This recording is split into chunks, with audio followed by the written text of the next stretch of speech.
Hai, selamat pagi Vivor. Berjumpa lagi hari ini dalam pembelajaran tematik bersama Miss Nana. Hari ini kita akan mempelajari pokok bahasan IPA, khususnya mengenai pemanfaatan sumber daya alam. Selain dimanfaatkan untuk memenuhi kebutuhan sehari-hari, ada pula sumber daya alam yang dimanfaatkan untuk membantu kegiatan manusia. Ingat bahwa pemanfaatan sumber daya alam harus dimanfaatkan dengan bijak. Berikut Miss akan menjelaskan beberapa contoh pemanfaatan sumber daya alam dalam berbagai kegiatan sehari-hari. Sebelum menjelaskan lebih lanjut mengenai pemanfaatan sumber daya alam, Miss akan menjelaskan dahulu mengenai apa yang dimaksud dengan sumber daya alam. Jadi, sumber daya alam adalah segala sesuatu yang berasal dari alam, yang dapat diolah dan juga dimanfaatkan untuk kesejahteraan manusia. Sumber daya alam sendiri dapat dibagi menjadi dua, yaitu sumber daya alam yang dapat diperbaharui dan sumber daya alam yang tidak dapat diperbaharui. Jadi sumber daya alam yang dapat diperbaharui adalah sumber daya alam yang dapat kita lestarikan atau dapat kita gunakan kembali secara kontinu. Contohnya adalah berbagai hewan, tumbuhan, air, tanah, dan juga udara. Sedangkan sumber daya alam yang tidak dapat diperbaharui adalah sumber daya alam yang tidak bisa kita hasilkan kembali setelah kita menggunakannya. Sumber daya alam jenis ini sangat terbatas, oleh karena itu kita harus bisa mengolah dan menggunakannya dengan benar, serta memanfaatkan sebaik-baiknya. Misalnya adalah minyak bumi, gas alam, dan juga berbagai barang tambang. Hasil sumber daya alam dari setiap daerah itu berbeda-beda. Perbedaan sumber daya alam dihasilkan masing-masing daerah dipengaruhi oleh kegiatan dan juga kondisi daerah tersebut. Contohnya, penduduk yang berada di dataran rendah umumnya bekerja sebagai peternak dan juga petani, dan disesuaikan dengan sumber daya alam daerah tersebut. Dataran rendah cocok dijadikan sebagai lahan ternak. Oleh karena itu, banyak penduduk yang beternak seperti bebek, ayam, sapi, dan juga kambing. Dataran rendah juga cocok untuk ditanami tanaman padi, jagung, maupun singkong. Berbeda halnya dengan penduduk yang tinggal di dataran tinggi dan pantai.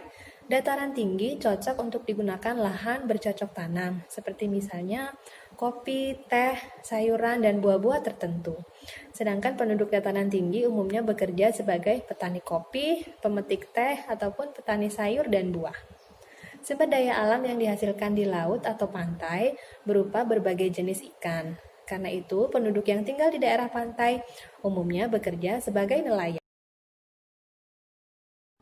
Sebelumnya, Miss sudah menjelaskan mengenai sumber daya alam berdasarkan sifatnya, yaitu sumber daya alam yang dapat diperbaharui dan tidak dapat diperbaharui. Selanjutnya, Miss akan menjelaskan mengenai sumber daya alam berdasarkan jenisnya. Berdasarkan jenis, ada dua macam sumber daya alam, yaitu sumber daya alam biotik yang berasal dari makhluk hidup seperti hewan dan tumbuh-tumbuhan, dan ada juga sumber daya alam abiotik yang berasal dari benda-benda mati seperti misalnya tanah, air, udara, sinar matahari, dan juga beragam hasil tambang. Berbagai contoh pemanfaatan sumber daya alam. Yang pertama adalah pada kegiatan pertanian padi. Ada beberapa sumber daya alam yang digunakan dalam kegiatan ini. Yang pertama adalah matahari. Pemanfaatan matahari pada kegiatan pertanian padi adalah sebagai pembantu untuk pertumbuhan tanaman padi dan juga sebagai pembangkit listrik, serta untuk menerangi lingkungan. Sedangkan air juga dimanfaatkan dalam pertanian padi sebagai alat atau bahan untuk mengairi lahan pertanian. Dan sumber daya alam berupa tanah dimanfaatkan dalam pertanian padi sebagai media tanam. Yang terakhir adalah udara sebagai sumber karbon dioksida yang dibutuhkan tanaman untuk berfotosintesis dan oksigen untuk pernapasan makhluk hidup. Apakah kalian tahu bahwa kotoran hewan juga merupakan sumber daya alam yang dimanfaatkan dalam pertanian padi, yaitu dapat digunakan sebagai pupuk tanaman. Dan terkadang ada juga sumber daya alam berupa hewan, yaitu kerbau, yang digunakan dalam pertanian padi sebagai sumber bahan makanan dan juga tenaganya digunakan untuk membantu petani saat membajak sawah.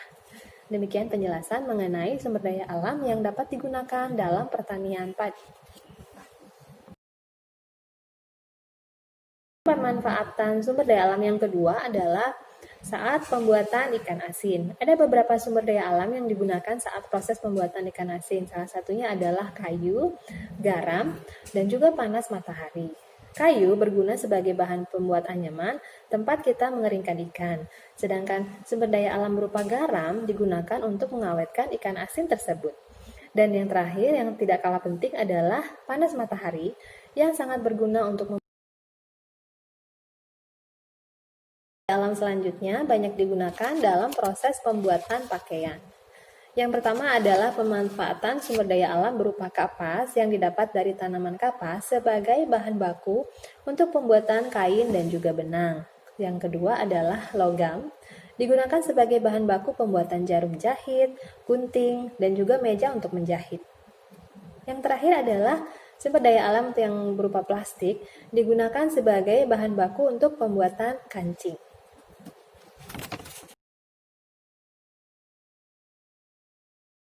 Alam dalam bidang transportasi, misalnya logam dan juga minyak bumi. Logam digunakan sebagai bahan baku pembuatan alat transportasi berupa mobil maupun motor. Sedangkan minyak bumi digunakan sebagai bahan bakar utama dalam alat transportasi.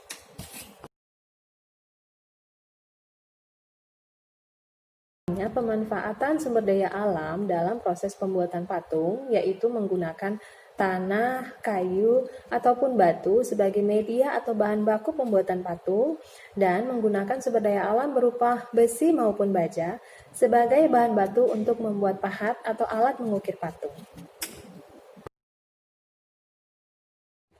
Pemanfaatan suatu sumber daya alam bisa dinilai dari seberapa berguna sumber daya alam tersebut terhadap manusia. Maka dari itu, semakin bermanfaat suatu sumber daya alam terhadap manusia, maka sumber daya alam tersebut akan semakin bernilai. Misalnya saja lahan pertanian yang subur bisa dijadikan daerah pertanian yang sangat potensial dan berguna bagi kelangsungan hidup manusia. Suatu negara yang mempunyai sumber daya alam yang berlimpah, maka dipastikan akan menjadi negara yang maju, jika negara tersebut dapat memanfaatkan sumber daya alamnya dengan baik. Secara alami, kebanyakan manusia memanfaatkan potensi sumber daya alam yang ada di lingkungannya dalam berbagai bentuk aktivitas. Misalnya, sebagai petani dalam bidang pertanian, kemudian dalam bidang perikanan, sebagai nelayan maupun peternakan dan juga kehutanan.